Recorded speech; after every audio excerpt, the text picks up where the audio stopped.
사도 바울은 로마서 11장까지 교리편에 대해서 설명했습니다. 1장부터 8장까지는 이신칭의, 즉 믿음으로 의롭게 된다라고 하는 구원의 교리에 대해서 강조했습니다. 그리고 9장부터 11장까지는 유대인들의 구원의 문제에 대해서 제시했죠. 자, 이제 12장부터 16장까지는 구원을 받은 그리스도인들의 삶의 문제에 대해서 정리해 주고 있습니다. 그리스도인들의 삶이라고 하는 것이 영적으로 어떤 의미가 있을까요? 우리 1절 말씀을 한 번 더 같이 읽겠습니다. 그러므로 형제들아 내가 하나님의 모든 자비하심으로 너희를 구원하노니 너희 몸을 하나님이 기뻐하시는 거룩한 산 제물로 드리라. 이는 너희가 드릴 영적 예배니라. 바울은 그러므로라고 하는 말로 12장을 시작하고 있습니다. 그러니까 지금까지 믿음으로 구원을 받는다라고 하는 진리를 깨달았다면 어떻게 살아야 하는가라고 하는 이야기를 하고 있는 것이죠. 믿음으로 구원을 받아서 그리스도인이 된 사람들은 이제 그 믿음에 합당한 삶을 살아야 한다 하는 것을 말씀하고 있습니다.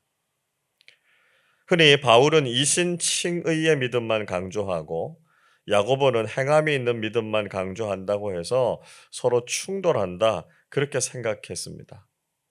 그러나 12장부터 바울은 값없이 의롭다 하심을 받고 구원을 얻은 우리가 구체적으로 어떻게 살아야 하는지에 대해서 이야기하고 있습니다.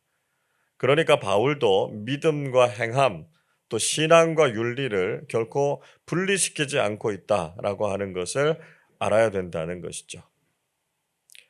바울은 그리스도인인 우리가 자신의 몸을 하나님께서 기뻐하시는 거룩한 산 제물로 드릴 것을 권면했습니다. 자신의 몸이란 우리가 살아가는 삶을 뜻하는 것이죠. 우리 자신의 모든 존재와 삶을 하나님께서 받으시는 거룩한 산 제물로 드리라 말씀하고 있습니다. 이것을 가리켜서 영적 예배라고 말씀하고 있습니다. 즉 바울은 삶으로 드리는 예배자가 될 것을 말씀하고 있다는 것이죠. 우리가 믿는 것을 이제는 삶으로 살아내야 한다는 것입니다. 우리의 예배는 주일 하루 예배당에서만 드리는 것이 아니라 일주일 전부를 삶의 자리에서 그리스도인답게 살아야 한다라고 하는 것이죠. 우리가 그리스도인답게 살아가는 삶이 바로 하나님께 드리는 영적인 예배라는 사실을 잊지 말아야 한다는 것입니다. 그래서 예전으로 드리는 예배와 그리스도인다운 우리의 삶이 분리되지 않을 때 우리는 참된 신앙인이다 이렇게 말할 수 있다는 것이죠. 여러분 지금 우리는 영적인 예배를 드리는 그리스도인들이십니까? 주일은 그럴듯하게 예배를 드리고 있지만 삶에서는 성숙한 예배자로 살아가지 못하고 있는 것은 아닙니까? 우리의 삶 전부가 하나님께 드려지는 살아있는 제물이 되지 못하면 우리는 올바른 예배자도 올바른 그리스도인도 될 수 없다는 것이죠. 흔히 이런 말을 하죠. 우리의 예배는 예배당 문을 나설 때부터 진짜로 시작된다라고 하는 말을 합니다.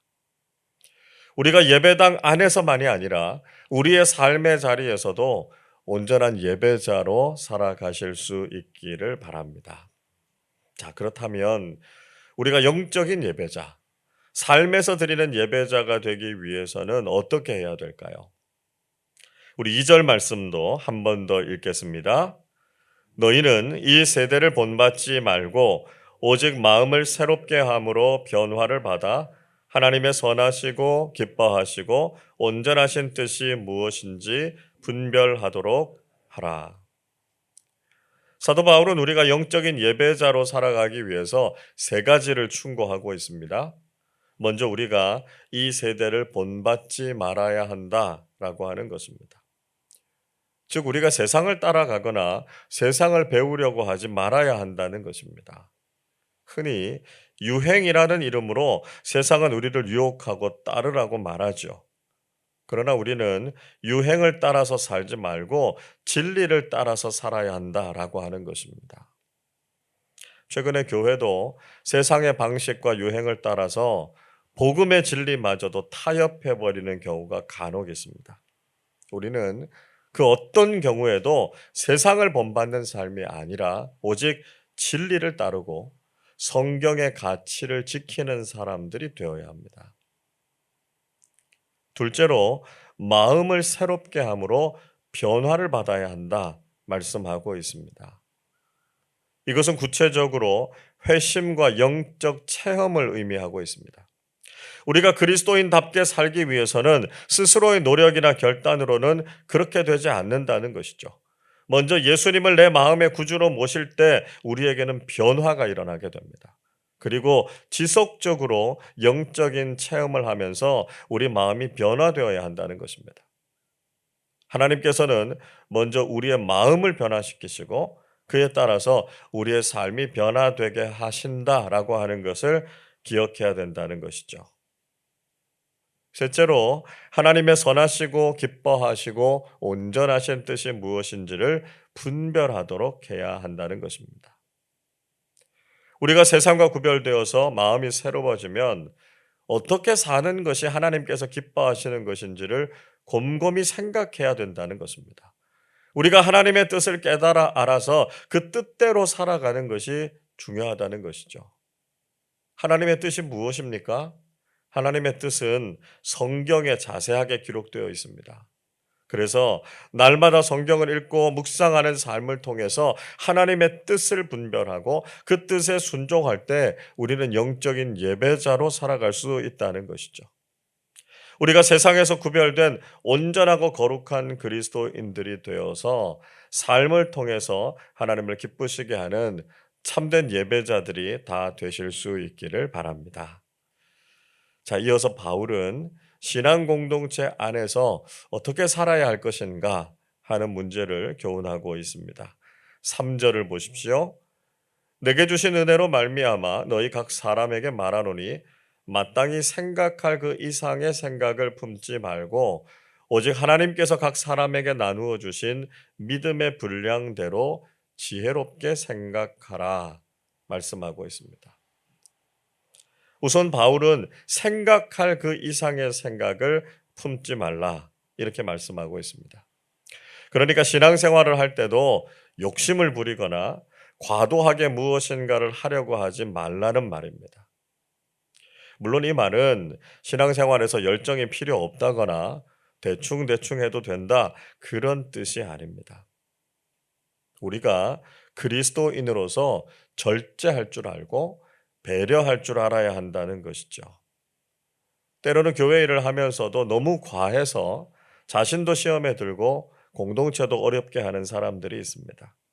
그래서 각 사람에게 나누어 주신 믿음의 분량에 따라서 지혜롭게 섬기는 삶을 사는 것이 중요하다라고 하는 것이죠. 공동체 안에서 우리가 이렇게 섬기기 위해서는 우리가 무엇을 알아야 되겠습니까? 4절 말씀 보시죠. 우리가 한 몸에 많은 지체를 가졌으나 모든 지체가 같은 기능을 가진 것이 아니니 말씀합니다. 우리는 그리스도의 한 몸을 이루고 있고요. 그 몸에는 많은 지체들이 있다 말씀하고 있습니다. 즉 우리는 예수 그리스도 안에서 하나가 된 공동체이고요. 많은 형제 자매들이 함께 신앙생활을 하고 있다라고 하는 사실을 잊지 말아야 한다는 것입니다. 우리 모두가 주님의 뜻을 따라서 섬겨야 하고 나 혼자만이 아니라 모든 교우들이 함께 주님을 섬겨야 된다는 것이죠. 그리고 모든 지체가 기능이 다 다른 것처럼 우리도 서로 다르다라고 하는 것을 인정하는 것이 중요합니다. 다르기 때문에 틀린 것이 아니라 다르기 때문에 다양하게 교회를 섬길 수 있고요. 서로의 의견이나 생각이 다를 수도 있다라고 하는 것을 이해해야 된다는 것이죠. 그래서 다른 사람의 의견이나 생각을 존중해야 하고요. 모두가 함께 교회를 섬길 수 있어야 그 공동체가 건강할 수 있다는 것입니다. 그렇기 때문에 나 혼자만 섬기겠다 이렇게 고집해서도 안 되고요. 다른 사람의 섬김이나 의견을 무시해서도 안 된다는 것이죠. 하나님께서는 우리 각자가 공동체를 잘 섬기게 하시기 위해서 서로 다른 은사를 선물로 주셨습니다. 6절에 보시면 우리 각자가 은혜로 받은 은사들이 다 다르다 말씀하고 있죠. 은사는 하나님께서 주신 것이기 때문에 우리가 자랑할 게 없습니다. 그저 각자에게 다르게 주신 은사를 따라서 공동체를 잘 섬기면 된다라고 하는 말이죠. 자, 그러면 어떤 은사들이 있습니까? 6절부터 8절까지 말씀해 보시면 예언의 은사, 섬김의 은사, 가르침의 은사, 위로하는 은사, 구제하는 은사, 다스리는 은사, 긍휼을 베푸는 은사 등등이 있다. 이렇게 말씀하고 있습니다. 하나님께서 우리에게 어떤 은사를 주셨는가 하는 것을 생각해 보고요. 그 은사에 따라서 적합하게 교회를 섬기면 되는 것이죠. 은사를 무시하면 섬기고 봉사하는 일이 힘들 수밖에 없습니다. 그러나 은사에 따라서 섬기게 되면 자신에게도 기쁨이 있고요. 공동체에도 열매가 나타나게 되는 것을 볼 수 있습니다. 여러분, 우리가 삶을 통해서도 하나님께서 기뻐하시는 영적 예배를 드리는 사람들이 되실 수 있기를 바랍니다. 특별히 공동체 안에서 아름답게 잘 섬기는 사람들이 되실 수 있기를 바랍니다. 교회를 섬길 때 욕심을 부리지 말고요. 모든 사람들이 은사를 따라서 믿음의 분량대로 잘 섬기는 교회가 되어야 합니다.